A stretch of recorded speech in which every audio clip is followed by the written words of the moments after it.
Sir, मैं सदर जमहूरिया के खुतबे की मुखालिफत में खड़ा हुआ हूं। मैं बरसर इख्तिदार जमात से जानना चाहूंगा, क्या ये सच नहीं है कि आप ही के आदाद शुमार 75वां NSSO का डेटा ये कहता है कि 25% मुस्लिम बच्चे पैसों की गुर्बत की वजह से तालीम से ड्रॉप आउट हो जाते हैं। क्या ये सच नहीं है कि 7 साल से ऊपर जो बच्चों का खवानगी का तनासुब है तमाम मज़ाहिब में सबसे कम मुसलमानों का है? क्या यह सच नहीं है कि ग्रॉस अटेंडेंस रेशियो तमाम मज़ाहिब का सबसे कम मुसलमानों का है? क्या यह सच नहीं है कि सबसे कम एनरोलमेंट जो होता है वो मुसलमानों का है? क्या यह सच नहीं है कि AISHE की रिपोर्ट यह कहती है कि हायर एजुकेशन में मुसलमान का तनासुब 5% से 4% पर आ चुका है? और ये सरकार इन तमाम आदादो शुमार को देखते हुए, इनके आदादो शुमार को सामने रखते हुए सदर जमहूरिया के खुतबे में लफ्ज अकलियत का, माइनॉरिटी का जिक्र भी नहीं किया गया, जो भारत की आबादी का 19% का हिस्सा है। ये इनकी मोहब्बत अकलियतों से और मुसलमानों से। सर, क्या यह बात सच नहीं है कि आपने माइनॉरिटी के बजट को 40% कम कर दिया, स्कॉलरशिप के पैसों में 560 करोड़ रुपए कम कर दिए? ये आपकी मोहब्बत है जो नफरत की निशानी बनती है। नरेंद्र मोदी की सरकार ये नहीं चाहती कि अक़लियत और मुसलमानों के बच्चे तालीम याफ्ता होकर इस देश को मजबूत करें। वो उनको हमेशा गुर्बत और नाइंसाफी का शिकार बनाकर रखना चाहती है। सर, दूसरी बात इसमें यह है कि आज अक़लियतों को मुसलमानों के ताल्लुक से कोई महीना ऐसा नहीं जाता जहां पर उनको जान से मारने की धमकी नहीं दी जाती। बरसर इख्तिदार जमात की एक MP साहिबा ने कहा कि चाकुओं को सिर्फ तरकारी के लिए इस्तेमाल मत करो, गर्दनें काटने के लिए इस्तेमाल करो। बरसर इख्तिदार जमात के एक MP ने दिल्ली में कहा कि मुसलमानों का समाजी बायकॉट करो। बरसर इख्तिदार जमात ने गुलबर्गा के रेलवे स्टेशन को हरा रंग किया गया था, उसको ये कहकर तब्दील कर दिया कि मुसलमानों का रंग है। सर, मैं पूछना चाहता हूं, क्या नरेंद्र मोदी की सरकार तिरंगे के हरे रंग को निकाल देंगी? क्या हरा रंग मुसलमानों का है? क्या नरेंद्र मोदी की सरकार खरबूजे पर पाबंदी आयद कर देगी और देश की जनता से कहेगी कि नागपुर में आपके हेड ऑफिस में उगा हुआ सिर्फ संतरा खाया जाएगा? सर, नारी शक्ति की आप बात करते हैं तो बिल्किस बानो अगर मुसलमान नहीं होती तो बिल्किस बानो को इंसाफ मिल जाता। 20 साल से बिल्किस बानो लड़ रही है, मगर उसका नाम बिल्किस बानो है। आप इंसाफ नहीं करना चाहते बिल्किस बानो से। ये नारी शक्ति आपकी है। पसमानदा मुसलमान से आपकी मोहब्बत, दीजिए 1950 के प्रेसिडेंट ऑर्डर तरमीम करिए, दलित मुस्लिम का स्टेटस पसमानदा को दीजिए। आप नहीं देना चाहते। क्या मजहबी आजादी का उनको हक हासिल नहीं है? स्पीकर साहब, मैं मुसलमान हूं, मेरे बगैर ये मुल्क नामुकम्मल है। मैं इस मुल्क का यरगमाल नहीं हूं, मैं इस मुल्क का कैदी नहीं हूं। मैं पूरे सिटीजनशिप की राइट को चाहता हूं और अभी चाहता हूं। कब आप बिहार के सुरजापुरी और कोल्हिया बादरी को कौमी OBC स्टेटस देंगे?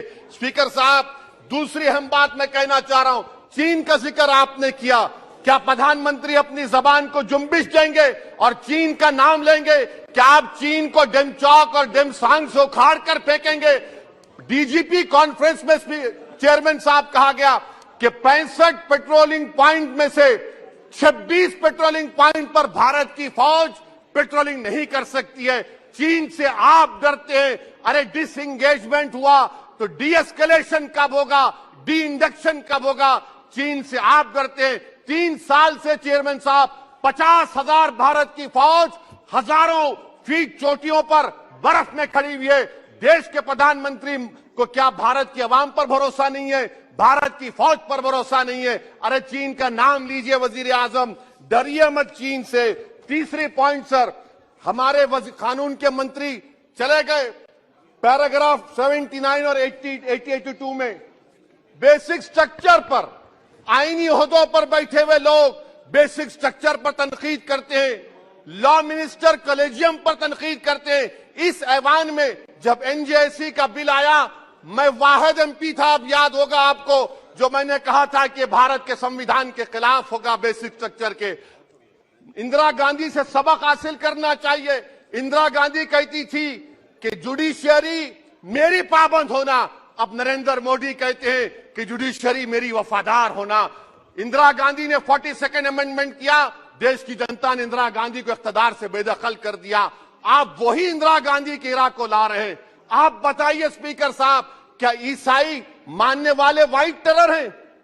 क्या ईसाई मजहब के लोग व्हाइट टेरर को फरोग देते हैं? आप बताइए। मैं यहां पर जजेस को तहफुज करने के लिए नहीं खड़ा हूं, मैं बेसिक स्ट्रक्चर की हिफाजत में बोल रहा हूं।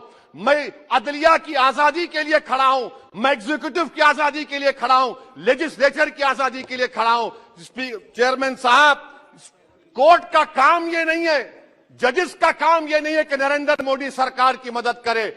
अदलिया का काम यह है कि इस देश की कमजोर और मजलूम आवाम से इंसाफ किया जाए। चौथा पॉइंट स्पीकर साहब, यहां पर एक बड़े सरमाएदार का जिक्र किया गया है। क्या यह बात सच नहीं कि कांग्रेस और बीजेपी ने ओलिगार्क्स को पैदा किया? आप दोनों ने मिलकर ओलिगार्क्स को पैदा किया। आज इसी वजह से 60% मुल्क की दौलत 1% जनता के पास है। आप दोनों ने बैठकर मलाई खाई और गरीब और नौजवान पिस रहा है। अरे बताओ, ये जो 28 लोगों की लिस्ट है जो देश का पैसा खाकर भाग चुके हैं या बैठे हुए, उसमें कोई मुगलों का नाम है क्या? कोई मुगलों का नाम नहीं है, मगर आप उस पर कुछ नहीं बोलेंगे। संडेस राज कंपनी 15,000 करोड़ नाइजीरिया और केनिया की कोर्ट में जाकर कहती है कि हम हिंदू हैं, भारत को आएंगे तो प्रोसिक्यूशन होगा। आपने कोर्ट में कुछ नहीं कहा, वहां पर एसआईटी आपने बनाई। मगर शुक्र है, मैं लाइटर वेन में कह रहा हूं कि हाइडनबर्ग अगर यहां होता तो यूएपीए लग जाता उस पर।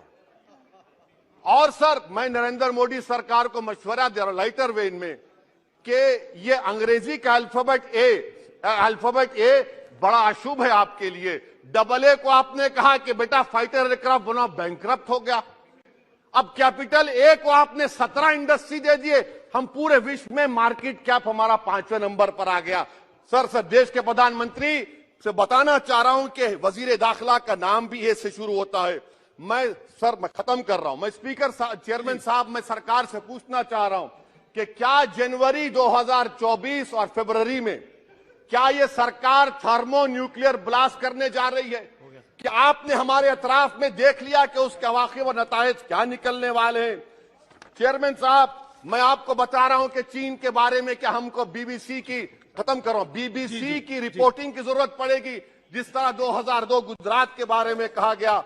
स्पीकर साहब, अकलियतों के बारे में, मुसलमानों के बारे में एक शायर ने कहा था, आग से आग बुझाने को कहा जाता है, जख्म पे जख्म खाने को कहा जाता है। हम वफादार है बताने के लिए, हमको अपना सर कटाने के लिए कहा जाता है। सर, देश के प्रधानमंत्री पूरे फॉरेन टूर में जाते हैं, वहां पर गांधी का नाम लेते हैं। मुझे अप्रीहेंशन, खदशा इस बात का है कि इस देश में 2 बाबा कौम हो जाएंगे, एक सावरकर होगा और एक सौतेला बाबा कौम। कहीं आप महात्मा गांधी को ना बना दे। तो सर मैं खत्म कर रहा हूं सर। इसीलिए मैं आपके जरिए से हुकूमत से मुतालबा करता हूं कि प्लेसेस ऑफ वर्शिप एक्ट को डिस्टर्ब ना किया जाए, मुसलमानों का अक़लियतों का बजट बढ़ाया जाए, बिल्किस बानो से इंसाफ करिए, चीन से मत डरिए प्रधानमंत्री, चीन को काट पर फेंकिए। शुक्रिया सर।